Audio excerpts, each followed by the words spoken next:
네, 3주차 강의 시작하도록 하겠습니다. 예, 이번 주차는 본격적으로 퍼셉트론에 대해서 자세하게 수학적으로 좀 분석도 해보고 프로그래밍도 해보는 그런 시간을 갖도록 하겠습니다. 그래서 퍼셉트론의 가장 심플한 예인 논리회로부터 시작을 할게요. 자, 퍼셉트론 단순 논리회로 챕터입니다. 그래서 이번 주차 때 배울 내용은 퍼셉트론과 신경망 그리고 단순 논리회로 그리고 다층 퍼셉트론에 대해서 배우도록 하겠습니다. 자, 퍼셉트론과 신경망에 대해서 지난 주차에 배웠지만 한번 리마인드를 한번 해보면서 진도를 시작하도록 할게요. 자, 그래서 인간의 뇌세포 메커니즘을 모방한 퍼셉트론을 통해 신경망을 고안했다. 그래서 인간의 이런 바이올로지컬한 뉴런을 이렇게 메카니컬한 뉴런으로 구현을 했죠. 그래서 이 세포체들이 시냅스들을 통해서 신경 전달 물질들을 받아가지고 세포체에서 합산을 한 다음에 어떤 일정 스레시홀드가 보다 더 커지면은 축살도로 그 신호를 내보내죠. 그래서 이 퍼셉트론도 똑같이 입력 신호들이 있으면은 그거를 가중치들을 곱해가지고 합산한 다음에 어떤 스레시홀드보다 크면은 보내고 아니면은 보내지 않는 그런 활성화 함수를 통해서 다음 단계로 전달할지 말지를 이제 결정을 하죠. 그래서 이런 뉴런이 기계적으로 프로그래밍적으로 구현을 했다고 해서 이걸 퍼셉트론이라고 하죠. 그래서 이제 신경망, 이건 뉴럴 네트워크인데 신경망은 퍼셉트론의 어떤 연결이다라고 볼 수가 있습니다. 그래서 퍼셉트론이 여러 개가 연결되면은 멀티 레이어, 그래서 다층 퍼셉트론이라고 하는데 그게 이제 곧 이제 신경망이 되는 거고요. 그거를 매우 깊이 쌓으면은 심층 신경망, 딥 뉴럴 네트워크가 되는 거예요. 그래서 이제 뉴럴 네트워크랑 심층 신경망이랑 같은 개념이라고 보시면 돼요. 어떤 정도의 차이가 있을 뿐 같은 개념이다. 그래서 퍼셉트론이 여러 개 연결되어 있으면은 딥뉴럴 네트워크가 적용이 될 수 있다라고 생각하시면 될 것 같아요. 자, 그래서 이 퍼셉트론과 신경망을 보면은 이 이제 인간의 바이올로지컬한 뉴런을 퍼셉트론으로 연결한 이 신경망은 이런 구조를 가지고 있습니다. 그래서 입력 레이어가 있고요. 그 다음에 중간에 히든 레이어, 은닉층이 있고, 그 다음에 출력층, 아웃풋 레이어가 이렇게 있죠. 그래서 이제 이 퍼셉트론은 어떤 입력을 받아서 다수의 신호를 입력으로 받아서 하나의 신호로 출력하는 거. 이제 그게 퍼셉트론이다. 어떤 신경망의 이제 어떤 가장 작은 단위 기원이라고 볼 수가 있죠. 그래서 요거를 수학적으로 한번 이 간단한 구조를 한번 표현을 해 보면은 입력 x1과 x2가 있고 가중치가 이제 곱해집니다. 그래서 그게 합산이 돼서 y가 되는데 y가 이제 최종 출력 신호예요. 그러면은 이 x1과 w1이 곱해졌고 x2와 w2가 곱해져서 합산이 돼서 그게 어떤 세타보다 작으면은 더 그 다음 단계로 나아가지 않고 세타보다 커지면은 1이 나아가는 이런 구조를 갖습니다. 그래서 이런 구조로 이제 간단화하게 이렇게 이제 표현할 수 있고 수학적으로는 이렇게 표현할 수가 있어요. 그래서 여기서 이제 조금 볼 거는 이 동그라미를 이 그래프 이론이라고 하는데 그래프 이론에서 이걸 노드라고 합니다. 이걸 이제 뉴런이라고 표현을 하고요. 그다음에 이 화살표들을 엣지라고 표현을 합니다. 엣지. 요거는 이제 가중치인 거예요. 가중치. 그래서 입력 신호가 뉴런에 보내질 때 각각의 고유한 가중치 W1과 W2가 곱해집니다. 이렇게 곱해지고요. 그래서 뉴런에서 보내온 신호의 총합이 정해진 한계, 이 스레시홀드 세타를 넘어설 때만 1로 출력이 되게 됩니다. 그래서 그 한계값을 임계값이라고 하고요. 요거를 임계값이라고 합니다. 예. 그래서 이제 요거에 기반해서 엔드 게이트를 한번 설계를 해 볼게요. 엔드 게이트. 그래서 엔드 게이트는 우리 고등학교 때도 배웠지만 이제 교집합 같은 그런 논리에서 교집합 기호 같은 거죠. 그래서 두 입력 신호 x1과 x2가 있을 때 그 두 신호가 모두 1일 때만 출력이 1이고 나머지는 둘 중에 하나라도 0이면은 0이 출력되는 이런 진리 테이블을 가지고 있죠. 트루스 테이블. 그래서 요거에 기반해서 요거를 맞게 반영하기 위해서 이 W1과 W2는 몇이 될까? 이 세타는 몇이 될까를 한번 해보는 거예요. 이 진리표를 만족하는 매개 변수, 이 W1과 W2, 이 세타의 조합은 어떤 게 될까요? 그래서 이거를 일단 그래프로 한번 그려봅시다. x1과 x2가 0,0, 그 다음에 1,0, 그 다음에 0,1, 그 다음에 1,1이 있을 때 여기서 1,1일 때만 1이죠. 1,1일 때만 요때만 1이고 나머지는 다 0이에요. 그러면 요거를 나누는 기준을 하나 정하면은 이 기준에 따라서 하나는 1이고 하나는 0이고 이렇게 볼 수가 있는 거죠. 이 경계값을 갖는 게 바로 요 그래프인 거예요. W1, X1 더하기 W2, X2 이 세타가 결국은 요 직선을 뜻하는 거예요. 그래서 요 직선을 기울기를 구할 수 있겠죠. 기울기가 마이너스고 대략적으로 마이너스 1 정도 되겠죠. 그러면 그 값에 따라서 W1과 W2를 정하면 되겠죠.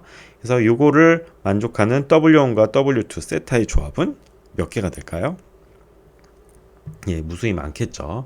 이것만 봐도 굉장히 많으면 거를 알 수 있죠. 요렇게도 되고, 요렇게도 되고, 요렇게도 되고, 요렇게도 되고, 요렇게도 되고. 예, 무수히 많은 조합이 나옵니다. 그렇죠? 그래서 대략적으로 하나를 한번 계산을 한번 해봅시다. 그래서 요거를 이제 직선을 만약에 구한다고 쳤을 때, 네, 그러면은 요걸 예를 들어서 요 선을 한번 그래프 요 선을 수식으로 한번 표현한다고 합시다. 우리 이제 고등학교 때 배웠던 수학을 한번 떠올리면서 이렇게 되면은 1과 1을 지나니까 y절편은 1이 되겠죠. 그래서 x2 뭐뭐뭐 플러스 1이 되겠죠. 그 다음에 기울기는 이게 1 증가할 때 1 증가할 때 여기 1이 증가되죠. 그러니까 이게 이제 마이너스 1이죠. 그러니까 이게 1이 이렇게 증가되니까 1이 증가할 때 1이 감소되니까 1이 증가할 때 1이 감소되니까 이제 마이너스 1인 거죠. 그래서 마이너스 x1 y절편 플러스 1 해서 요거의 기울기는 x2 마이너스 x1 더하기 1 이렇게 되겠죠. 요거는 그 다음에 요거 위에 있으면은 그거보다 크다로 갈 수 있고 요 밑에 있으면은 요거보다 작다로 갈 수 있겠죠. 그래서 요거를 경계로 해서 요 위에 있는 거는 이렇게 표현할 수가 있고 요 밑에 있는 거는 x2는 마이너스 x1 더하기 1보다 작거나 같다로 표현할 수가 있는 거예요. 그래서 이렇게 그래서 요게 이제 요 경계선이고 그래서 요거를 왼쪽으로 한번 이항을 시켜 봅시다. 그러면 x1 더하기 x2가 되고 작거나 같다 1 이렇게 되겠죠. 그래서 요거를 이게 그 전체가 이 x1 여기 앞에 있는 개수가 1보다 작아야 돼요. 그러니까 보통 이제 이 가중치를 1보다 작은 수로 보통 많이 써요. 그래서 1보다 작아야 되니까 0.5로 똑같이 곱해준다고 합시다. 2로 나눠준다고 합시다. 그러면은 여기는 0.5, 여기도 0.5, 여기도 0.5 해서 0.5 x1 더하기 0.5 x2는 0.5보다 작거나 같다로 표현할 수가 있겠죠. 그러면은 우리가 알고 있는 이 수식을 어떻게 표현할 수가 있냐면은 W1은 0.5, W2는 0.5, 세타는 0.5 이렇게 표현할 수가 있어요. 물론 이제 뭐 1보다 작은 다른 소수로 표현할 수도 있습니다. 뭐 0.7, 0.7, 0.7로도 표현할 수 있고 그래서 이제 무수히 많은 숫자로 표현할 수 있는 거죠. 그래서 어쨌든 대표적인 요거를 가지고 표현해 보면은 이렇게 할 수가 있다. 그래서 W1과 W2 세타는 요 값으로 설정할 수가 있겠다라는 거죠. 그 다음에 요거를 요렇게도 표현할 수가 있겠죠. 여기도 딱 붙여서 표현할 수도 있지만 요거를 위로 점점 해서 근데 2로 가면 안 돼요. 2로 가면은 이게 작거나 같다로 표현해야 되는데 이게 크다로 표현되니까 이렇게 하면 안 되겠죠. 그래서 예, 이렇게 동일하게 이렇게 한 다음에 요 선을 그려보면은 똑같이 기울기는 똑같이 마이너스 1로 볼 수가 있고 y절편은 요거랑 딱 겹치면은 2라고 볼 수 있는데 요것보다 살짝 밑에 있어서 1.9 정도로 설정을 했습니다. 네, 그렇게 계산을 하면은 요렇게 이제 수식이 나오고 요거를 이제 왼쪽으로 이항하면은 이렇게 나오고 지난번처럼 0.5로 곱해주면, 그러니까 2로 나눠주면은 0.5, 0.5, 그 다음에 한 0.9 정도가 나오죠. 네, 그래서 요 직선은 이렇게 0.5x1 더하기 0.5x2 그리고 요 y절편은 0.9 정도가 나오겠죠. 네. 그래서 이거의 하한선과 상한선 요거를 다 구해 봤어요. 그러면은 대략적인 범위를 이렇게 구할 수 있겠죠. 0.5, 0.5, 0.55부터 0.99999 정도까지. 이게 1이 되면 안 되죠. 1이 되면은 요게 직선이 요렇게 이제 겹쳐지면서 요 이꼴 부호가 성립하지 않겠죠. 그래서 범위는 이렇게 되겠다라는 거죠. 자, 그러면은 이거를 참고해 가지고 파이썬으로 엔드 게이트를 한번 구현해 보시고 진리표 값을 한번 출력해 봅시다. 이거를 잠깐 멈췄다가 여러분 한번 프로그램을 짜 보세요. 자, 이제 다 짜졌다고 생각하고 자, 볼까요? 자, 이렇게 짜시면 돼요. 일단은 numPy로 임포트를 하시고 define하고 end라는 함수를 이제 만드는 거죠. define end. 그다음에 입력은 x1과 x2를 받겠죠. 그다음에 우리가 구했던 w1과 w2 가정지 두 개랑 그다음에 그 문터값, 스레졸드 값, 세타를 0.5로 뒀어요. 그러니까 제일 첫 번째 거 요거를 기준으로 한 거죠. 요거를 기준으로 한 거예요. 그래서 이렇게 값을 정하고 우리의 수식을 이제 집어넣으면 되죠. w1과 x1, w2와 x2를 곱해 가지고 이게 세타보다 작거나 같으면 어떻게 되죠? 작거나 같으면은 0이죠. 0. 이게 작거나 같으면은 이렇게 0이니까 이렇게 리턴 0을 리턴해 주고 그렇지 않으면은 1을 리턴해 주고 이렇게 함수를 디파인을 했어요. 자, 이렇게 함수를 정하고 그 다음에 진리표 값을 한번 출력해 봅시다. 그래서 end에다가 0,0을 넣으면은 0이 나오죠. 그 다음에 1,0을 넣으면 0이 나오고 0,1을 넣어 보세요. 그러면은 0이 나와요. 그리고 end 1,1을 넣으면은 1이 나와요. 예, 이렇게 엔드 게이트를 파이썬으로 한번 구현해 봤어요. 자, 이제 낸드 게이트를 한번 구현해 봅시다. 낸드 게이트는 앞서서 배웠던 end에 난만 붙이면 돼요. 인버터. 그러니까 반대로 하는 거. 그래서 0하고 0. 그러니까 1하고 1일 때만 다 1일 때만 0이고 나머지는 다 1인 경우가 이제 낸드 게이트겠죠. 예. 낸드 게이트. 참고로 반도체는 낸드 게이트들로 이루어져 있죠. 그래서 이 낸드 게이트 이렇게 이 낸드 게이트로는 어떤 게이트든 다 표현할 수 있어서 이거 근본이 되는 이제 게이트예요. 이제 그건 이제 뭐 반도체 시간에 더 얘기하기로 하고 이 낸드 게이트를 이렇게 구현할 수 있었어요. 이 진리표를 만족하는 매개 변수 조합을 한번 구해 봅시다. 한번 이번에는 한번 여러분들이 한번 직접 구해 보세요. 그러면은 여기 W1과 W2는 X2, W1과 W2 그다음에 세타보다 크다. 요때일 때 어떻게 될까요? 자, 일단은 한번 요걸 똑같이 그려보면 되겠죠? x1과 x2에 대해서 0,0일 때는 1이죠. 그 다음에 1,0일 때는 1이고 0,1일 때도 1이고 1,1일 때는 0이에요. 그쵸? 그리고 요 경계선을 두고 이 경계선보다 밑에 있으면은 1이고 이 경계선보다 위에 있으면은 0이에요. 그래서 요거를 똑같이 구해 보면은 요게 이제 부호가 조금 반대로 돼야 된다는 거를 알 수 있겠죠. 그래서 이 마이너스 부호를 붙이면은 이게 부호가 반대로 되죠. 그래서 가능한 범위가 여기는 마이너스를 붙였다고 했을 때 여기에 y절편은 1이고 여기에 y절편은 뭐예요? 2죠. 네. 그래서 그거를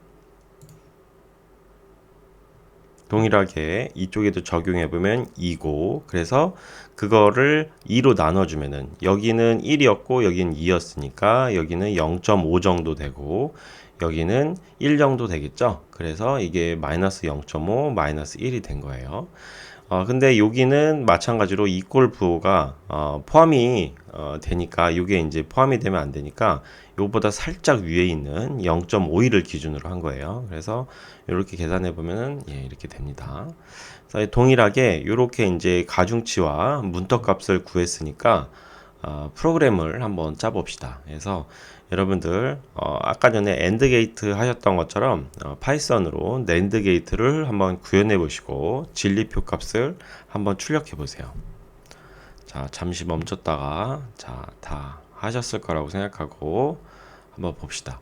이거는 똑같이 import numpy 하시고 그 다음에 define NAND 하면 되겠죠. NAND하고 x1과 x2를 입력으로 받고 w1과 w2 세타를 이렇게 마이너스 값으로 입력을 받고 동일한 수식을 쓴 다음에 이것보다 작으면은 0이고 이것보다 크면은 1이다. 이게 마이너스니까 이게 이제 되는 거죠. 이렇게. 그래서 낸드에다 0,0을 넣으면은 1이 나오고 낸드에다 1,0을 넣으면은 1이 나오고 낸드에다 0,1을 넣으면 1이 나오고 1,1을 넣으면은 0이 나온다. 라는 거죠. 자, 그 다음에 오아 게이트 한번 해봅시다. 오아 게이트는 둘 중에 하나만 1이면은 결과값이 1인 거죠. 그래서 0,0을 넣으면 0이고 1이 들어있으니까 1이고 1이 들어있으니까 1이고 1 들어있으니까 1이고 해서 요게 1이고 요게 0이죠. 그래서 요거를 동일하게 요 수식에 넣어 가지고 한번 가중치와 요 세타 값을 한번 구해 보도록 합시다. 요것도 동일하게 그래프를 그려봅시다. x1과 x2 0,0일 때는 0, 그 다음에 1,0일 때는 1, 0,1일 때는 1, 1,1일 때는 1. 그래서 요런 직선이 나오겠죠. 그래서 그래프는 똑같이 그래서 해보면은 똑같이 0.5, 0.5가 나오고 여기에 y절편은 여기는 1이고 여기는 0이니까 그거를 2로 나눠주면 1이니까 0.5 정도 되고 0이니까 0 정도 되니까 2로 나눠주면 0 정도 되겠죠. 0.01. 그렇게 해서 요거를 또 동일하게 이제 집어넣으면 나오니까 이것도 동일하게 한번 파이썬으로 한번 구현을 한번 해보도록 합시다. 그래서 파이썬으로 오아 게이트를 한번 구현해 보시고 진리표 값을 출력해 보세요. 자, 잠시 멈췄다가 해보시고 자 봅시다. 이렇게 하면 되겠죠? 요거는 이렇게 해서 해보시면은 오아 게이트가 이렇게 구현이 될 수가 있어요. 여기 보시면은 0.5, 0.5 이걸 0으로 한번 기준으로 해서 한번 해봅시다. 그러면은 이게 이렇게 될 수가 있겠고, 그 다음에 이 W1과 W2 세타는 0.5, 0.5, 0 해서 이거기에 0보다 작거나 같으면 0, 그 다음에 그렇지 않으면 1 해서 0,0일 때 0, 1,0일 때 1, 0,1일 때 1, 1,1일 때 1 이렇게 해서 잘 나오는 거를 볼 수가 있죠.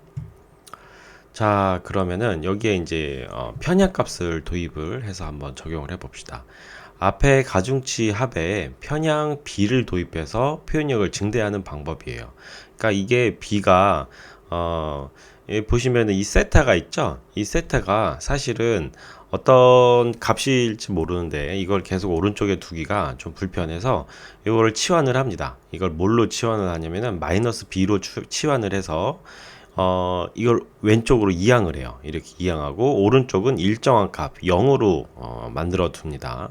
만들어 두고 왼쪽에 있는 걸로 변수는 다 왼쪽에 이제 모는 거예요. 그래서 이거는 원래 이 값에다가 평행 이동을 하는 개념이라서 이게 바이어스, 그러니까 수평 이동, 바이어스, 편향이라고 표현을 하면서 이렇게 변수를 하나 더 만들었어요.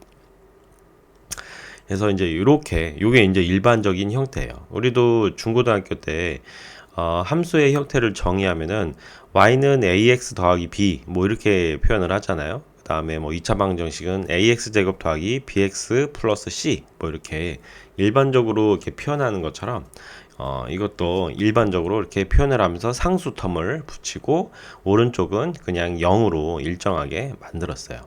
그래서 실제적으로 인계값을 편향 b로 치환해서 수식적으로 이제 동일하게 가져가서 요거를 가지고 한다라는 거죠. 그래서 이 세타 대신에 편향값 바이어스 b로 바꿔가지고 이렇게 처리를 합니다. 그래서 편향이 도입된 퍼셉트론 수식을 보시면은 이렇게 정의가 돼요. W1, X1, W2, X2 더하기 B는 0보다 작거나 같다. 그러면은 0. W1, X1, W2, X2 더하기 B는 0보다 클 때 1이다. 해서 이렇게 일반적인 형태로 정의를 하고 여기서 이 W는 가중치의 의미죠. 그래서 각 입력 신호들이 결과에 주는 영향력, 중요도를 조절하는 변수예요. 그래서 퍼셉트론에서 그 가중치가 여기에 이제 들어갔다고 보시면 되고, 그 다음에 이 B는 편향이에요. 뉴런이 얼마나 쉽게 활성화 되는가를 조정하는 겁니다. 그래서 결과로 1을 출력할 수 있도록, 예. 그래서 요 가중치와 편향, 바이어스, 예. 이거를 보는 거죠. 그러니까 뉴런이 얼마나 쉽게 활성화된다는 거는 이 값이 0보다 크면은 1이니까 이 값이 어떤 값이든 간에 b가 굉장히 높은 값이면은 0보다 커질 확률이 커지겠죠. 그래서 다시 말해서 뉴런이 얼마나 쉽게 이렇게 1이 되느냐, 활성화되느냐를 조정하는 변수다라고 보시면 될 거예요. 자, 근데 퍼셉트론에 한계가 있어요. 그래서 닥터 프랭크 로전블레트라는 사람이 퍼셉트론 뉴런을 고안을 해가지고 이를 하드웨어로 만들었습니다. 그래가지고 이 사람이 이제 그 당시에 이렇게 기계적으로 이렇게 구현을 해가지고 굉장히 많이 고무돼 있었다고 해요. 모든 지능의 근간이 되었던 이런 뉴런과 엔도와 게이트로 구현할 수 있었기 때문에 그 당시에는 이걸 가지고 뭐든지 만들 수 있다라고 막 얘기를 하면서 했지만 결과는 뭐 그렇게 좋지 않았어요. 이제 그 중에 하나가 바로 이제 이런 건데요. 익스클루시브 오화 게이트인데요. 이게 익스클루시브 오화는 베타적 논리 합이에요. 그러니까 다시 말해서 0하고 이 x1과 x2가 서로 값이 달라야지만 1이에요. 값이 달라야지만 같으면 0, 다르면 1. 요거를 한번 도시를 해보면은 요거 같은 경우는 이렇게 돼서 여기 동그라미 0,0일 때 0, 그 다음에 1,1일 때 0, 그 다음에 다르면 1. 요렇게 돼 있을 때 요거를 가르는 직선을 구하는 게 불가능해요. 사실 요렇게 해도 안 되고 뭐 요렇게 해도 안 되고 직선으로는 도저히 안 되는 거죠. 도저히. 근데 곡선으로는 돼요. 이거를 하려면은 이렇게 곡선으로 만들면 되죠. 당연하겠죠. 곡선으로 만들면 돼요. 그래서 이때 당시에 우리가 알고 있는 이 퍼셉트론으로는 이 곡선을 구현할 수가 없기 때문에 불가능하다고 했었어요. 불가능하다고. 근데 이제 나중에는 이거를 이제 가능하게 하는데 어떻게 가능하게 하느냐? 이 우리가 알고 있는 엔드 게이트와 오화 게이트와 낸드 게이트를 조합하면은 익스클루시브 오화가 구현이 가능해요. 이렇게. 그래서 요거를 다시 말해서 퍼셉트론이 아니라 멀티 레이어 퍼셉트론, 신경망으로 이제 구현을 하는 거죠. 신경망으로 구현하면은 표현이 가능하다. 구현이 불가능하다고 생각했던 것들도 표현이 가능하다. 다시 말해서 이렇게 표현이 불가능하다, 가능하다라는 거는 지능의 어떤 깊이를 얘기하는 거죠. 지능의 어느 정도 그 지능의 종류. 어떤 지능은 기존의 퍼셉트론으로는 구현이 못 가능했는데 신경망으로는 어떤 이상의 이제 지능들이 구현이 가능하게 됐다라는 걸로 이제 해석이 가능한 거예요. 그래서 이 멀티레이어 퍼셉트론, 단층 퍼셉트론은 표현하지 못했던 것을 멀티레이어 퍼셉트론은 표현이 가능하게 됐다라는 거. 그래서 이 파이썬으로 익스클루시브 OR을 한번 구현해 보시고 진리표 값을 한번 출력해 봅시다. 요 게이트의 근거에서 그러면은 어떻게 될까요? 예, 이렇게 하면 되겠죠. exclusive OR는 앞에 nand랑 OR랑 정의해주고 그 출력을 and로 묶어주면 되죠. 이렇게 nand랑 OR랑 각각 x1과 x2를 받아서 그 결과를 and로 묶어주면 돼요. 그래서 똑같이 이렇게 해가지고 해주면은 잘 구현이 된다 라는 거를 알 수가 있죠.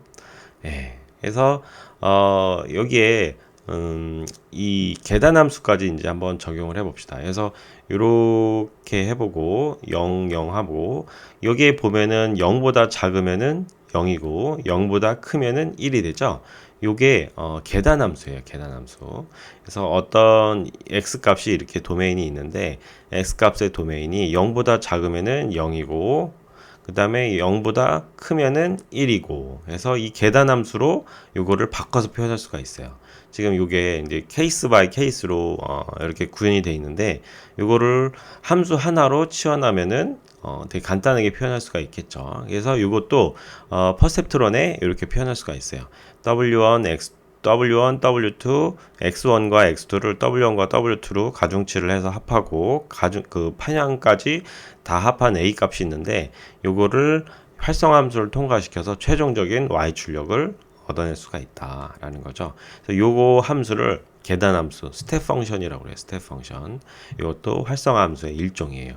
이렇게 표현하면은 앞에서 표현하려고 했던 이 퍼셉트론을 간단하게 수식 하나로 다 표현할 수가 있게 되겠죠. 자, 이제 다양한 활성화 함수들을 한번 보고 그 결과를 한번 보도록 합시다.